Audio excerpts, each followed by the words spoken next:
So today I'm joined by Maria from the Flower Patch, and we've worked with Maria for a number of years now. So I'm really excited to get her online to chat with us all things flowers. So how are you, Maria? Hello. Yes, I'm good, thank you. Yes. Good. Yes. Yeah, no, very good, thank you. Very good. So seasonal considerations. Talk to us about that. So if someone's getting married in the spring, the summer, I guess sort of like that's a real sort of something that you should lean into when it comes to your flowers. Yes, definitely. I mean, obviously, I'm a flower grower as well. So, and obviously predominantly British. So we do, we sort of say, bring the outside in, basically, embrace what is there. And then every year on your anniversary, you'll be reminded that those flowers are blooming, and you're walking around and seeing them. So, yeah, it's all about, choosing what seasonal, plus the fact that will be, obviously, better value as well. Yes, I love that. The fact that on your anniversary, you will be surrounded by those flowers as a reminder of your day. That's beautiful. And if, your other half wants to send you flowers, they can actually, sort of replicate slightly the new bouquet. Yeah, there we go. A little nod there. So spring, what sort of flowers would you sort of like say for spring? Spring. I mean, my sort of growing season starts sort of March time. Obviously, you can get things from abroad that are seasonal, like anemones are very popular. Yeah, the big flower with the dark centre. Narcissi are a very underrated flower. There are some really beautiful varieties in there as well, with little peach centres and things like that. So, that's something that's probably not seen that much, but I think will get more popular. Ranunculus are always popular, so they're like the big blousy, a little bit like a rose. Okay. And they come in pastels and brighter pinks. And also there is the tulips, which are a bit more peony-like. Yeah. So they've just about finished here now because we've had quite a warm spring. So they are, if you like peonies, or if you like the bigger flowers, then that's the sort of thing you do. And always use blossom in spring. If it's there, whatever blossom it is, use it. Yeah. I love that. And moving into summer then. And I'm glad you're describing the flowers as well, because floral names to me, some of them just go straight over my head. So thank you. There are so many.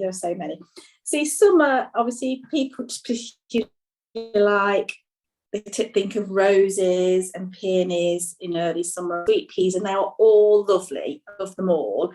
But I'm more of I like the slightly smaller, the underdog, the things that just make things a little bit different, like the lace flowers, obviously look like lace.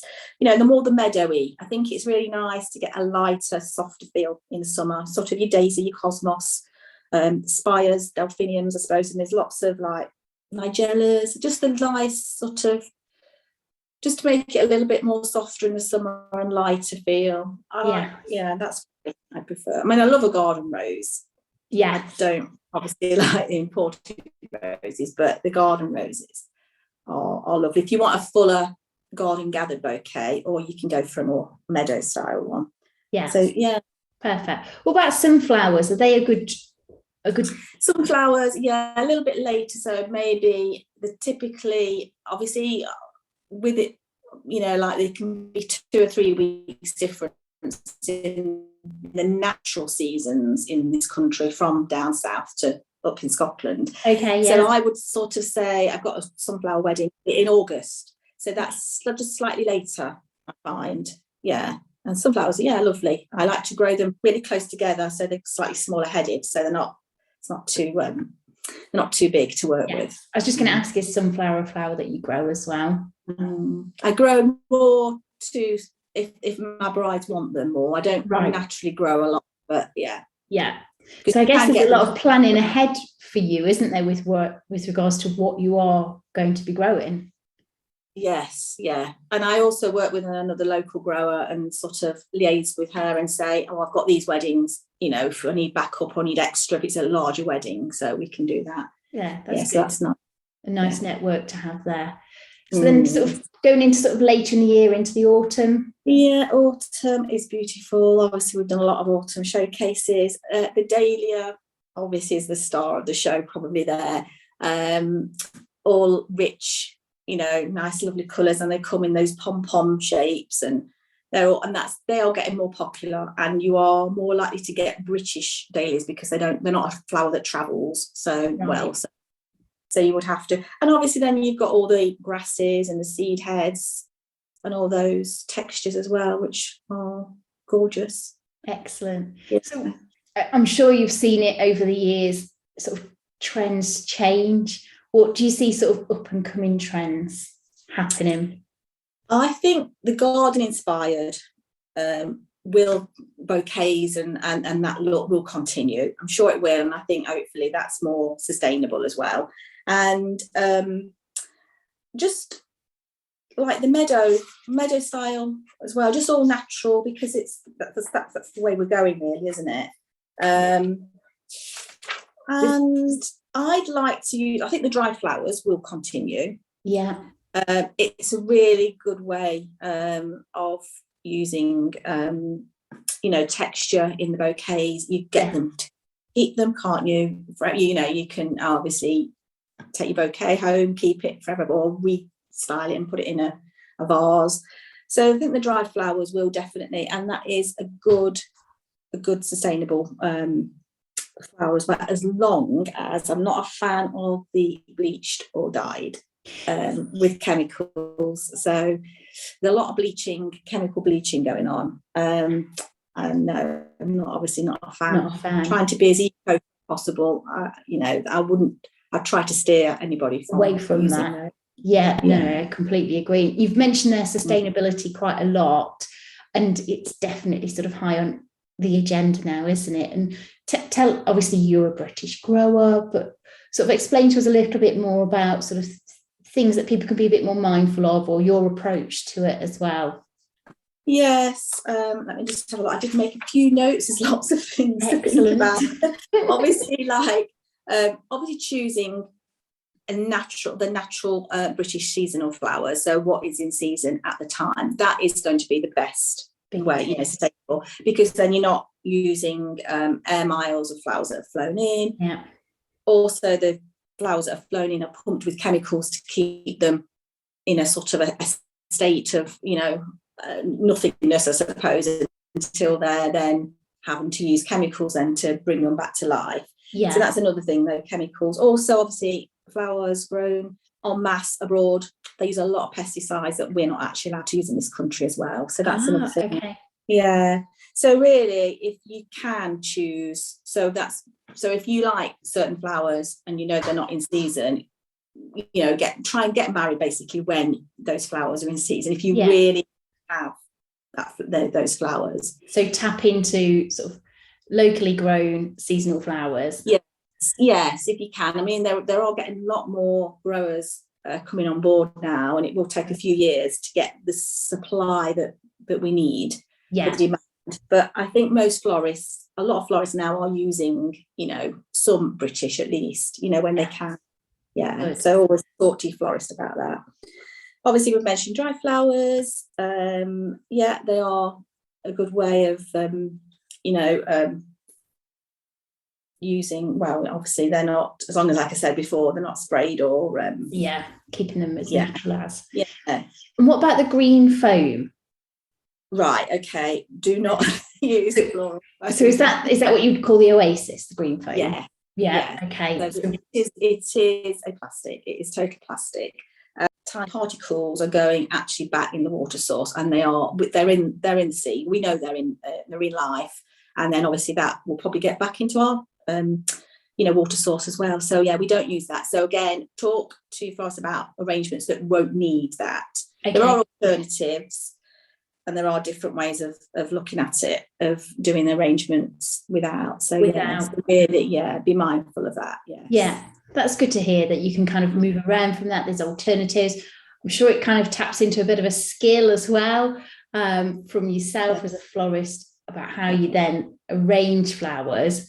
Yes. Because it's a different way probably to how you're even taught, because it seems to be quite a new thing to not use the green foam. It is, yes. I mean, I've not used it since I actually grew flowers, but I did years ago when I've done floristry courses. I have used it in the past, way back, but for the last 7 years, it is a matter of just thinking differently about ways of using, getting your mechanics right. Yes. Yeah. It's a lot more thought process goes into it. Yeah, I'm sure. Absolutely. So for a couple, I mean, I love seeing flowers in the teepees and the sailcloths. It just kind of adds those sort of layers, textures, the smells, the colour as well. It kind of touches all those senses.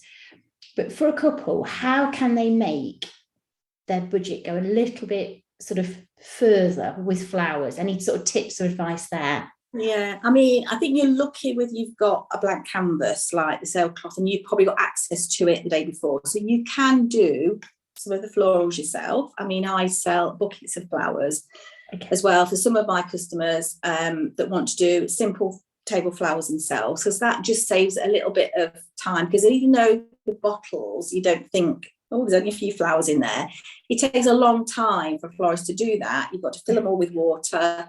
Then you have to wash them when you get the bottles back. So if couples can do that themselves, that's a good way, adding a little bit of DIY into it.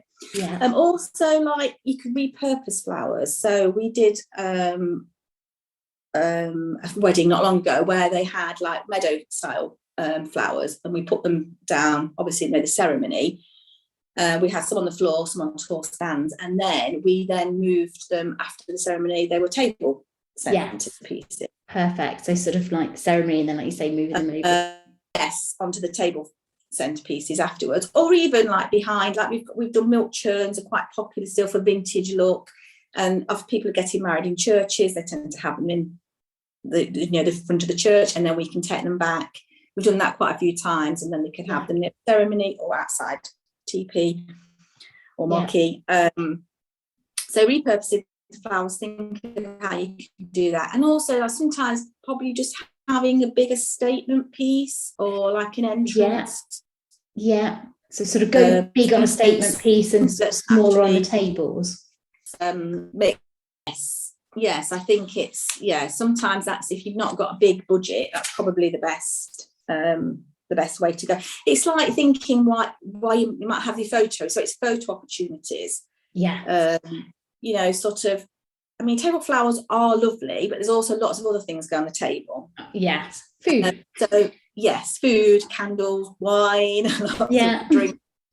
So really think about, if you have got a limited budget, think about having something, maybe a hanging installation or something where you can have a photo in front of a frame or an arch or the pillar.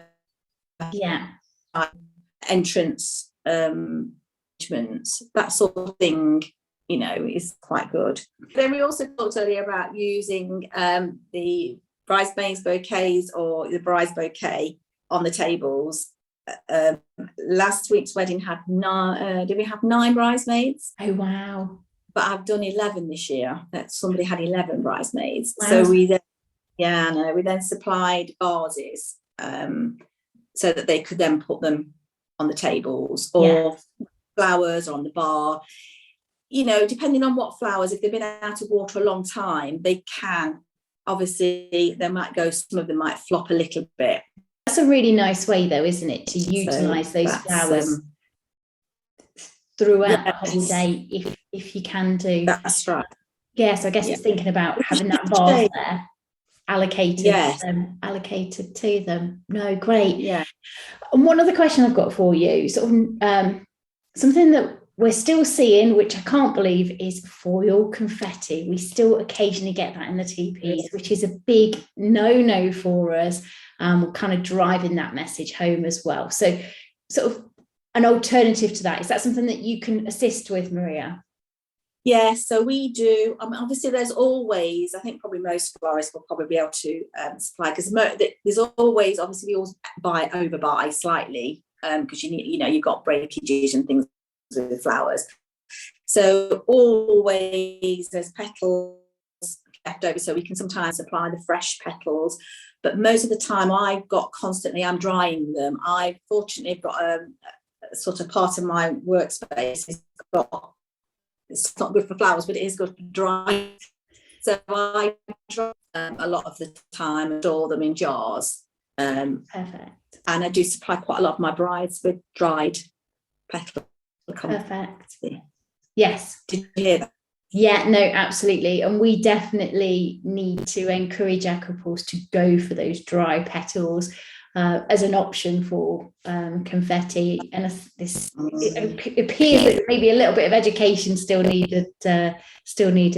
But no, amazing. Thank you.